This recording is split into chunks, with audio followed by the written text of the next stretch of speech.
The last time I spoke to my mom, she was standing at the kitchen sink with her back to me. And when I said, "I'll be back next weekend," she just nodded and said, "You always say that." I thought she was being dramatic, but now I wish I'd turned around and asked what she meant. The last time I saw my mom alive, she was at the kitchen sink, scrubbing dishes like she always did. It was a Saturday afternoon. The sun was coming through the window above the sink, lighting up her shoulders. I had just finished packing my bag, ready to head back to Columbus. I'd been visiting for a couple of days, but I was already distracted with work and trying to get on the road before traffic started piling up. I said, "I'll be back next weekend." She didn't even turn around, just kept scrubbing, rinsing, setting plates into the rack.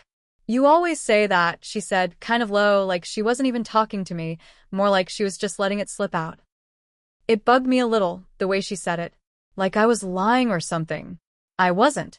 I always meant it, even if I didn't always follow through. Still, I didn't push. I didn't ask what she meant. Didn't hug her. Didn't try to get her to turn around and face me. I just mumbled, "All right, see you soon," and walked out the door. That was the last time I saw her. The last time I heard her voice. 3 days later, I got the call. It was my aunt who told me. Mom was dead. At first, they told me it was a break-in. That's what the cop said. Someone forced the back door. Tried to rob the place. She must have surprised them. But that didn't make sense. Nothing was taken. Her purse was still on the kitchen table. Her wallet was untouched. Jewelry still in the box in her bedroom. And, the way she was killed, it wasn't random. Whoever did it knew her. Knew her habits. Knew where she kept the spare key under the fake rock near the porch. The police didn't want to hear it.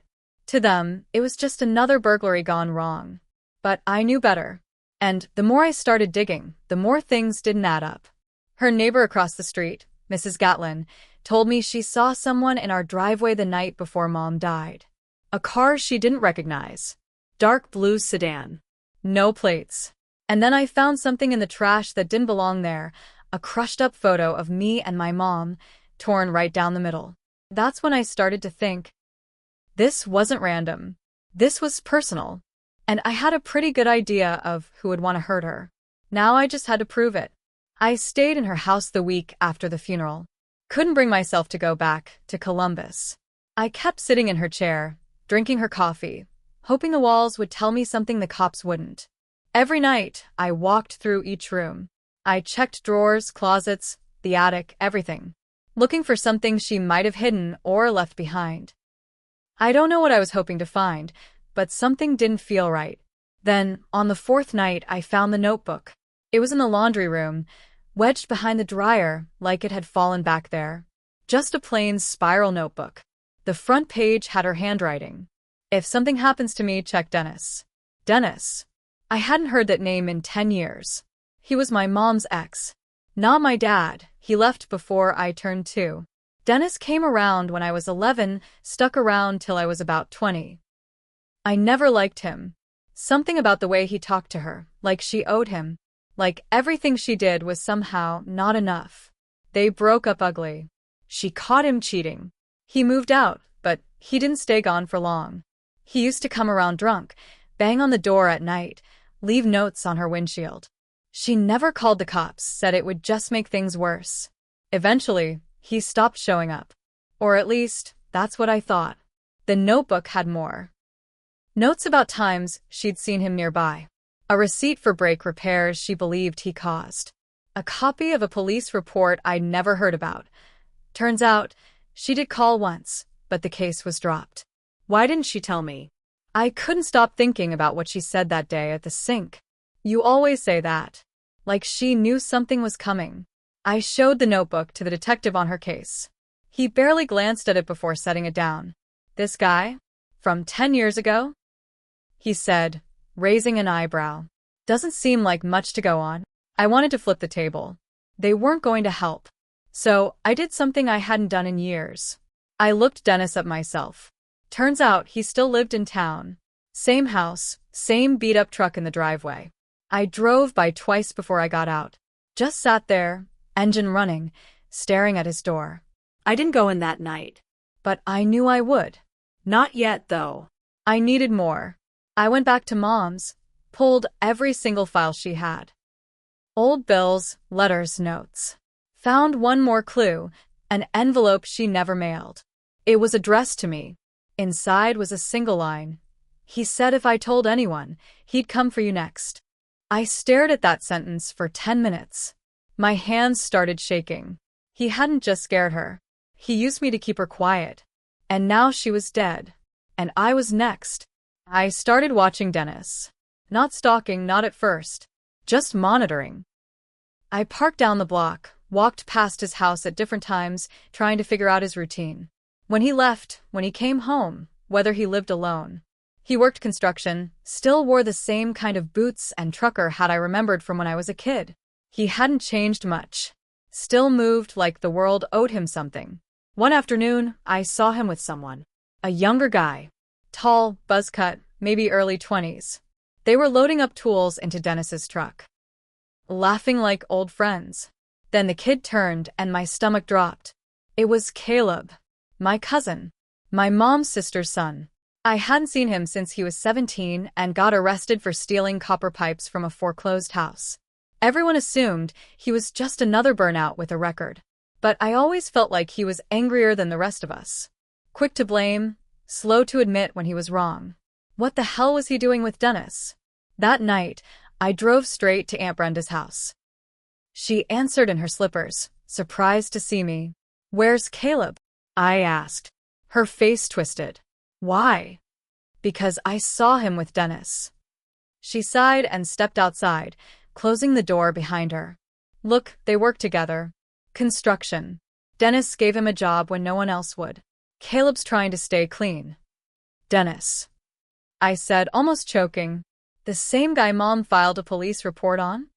"She never told me that," Aunt Brenda said, frowning. "He said they stayed friends. That they just fell out." I stared at her. "Do you honestly believe that?" She didn't answer. That's when I knew Dennis had been rewiring the story, making himself look like the victim, the good guy helping the troubled nephew. And now Caleb, who owed him, was his shadow. And if Caleb was involved, this wasn't just Dennis's doing. This was family. I dug deeper. Looked through old messages. Found one from Mom a few months before she died. It was short and strange. She texted me at 2:47 a.m. Caleb was here. Said it was a mistake. I didn't believe him. I hadn't even seen it when it came in. I'd been asleep, and by the time I replied the next morning, she didn't bring it up again. So now it was two of them. Maybe more. I started going through everything with a fine-toothed comb. Emails, texts, receipts. I found one more surprise. My mom had taken out a second mortgage 6 months before she died. But the money was gone. No big purchases, no new car, no vacations. I pulled the bank records. A wire transfer for $15,000 had gone to a business account under the name DS Renovations. Dennis. She paid him. For what? To leave her alone? Or was it blackmail? I printed out everything. Every bank statement. Every message. Every note from the notebook. I started building a timeline. And the more I looked at it, the clearer it got. My mom was being squeezed. Probably for years. First emotionally, then financially. And when she finally pushed back, they silenced her. And now it was my turn. I made copies of everything, bank records, the notebook, my mom's old texts. I sent it all in an envelope to a lawyer friend I knew in Columbus. Just in case something happened to me. Just in case I didn't come back. Then I got in my car and drove back to Dennis's house. It was early. Just after 6 in the morning. I knew he'd be up. Guys like him were always early risers. I parked across the street and waited until I saw the garage door creak open. He walked out in that same old denim jacket. Lit a cigarette on the porch. I crossed the street. My heart was pounding, but I kept my steps slow. He looked up when he saw me. "Well, damn," he said, squinting. "If it ain't the boy." "Don't call me that," I said. He chuckled and flicked his cigarette into the yard. "What brings you around? Finally got tired of digging through your mommy's house."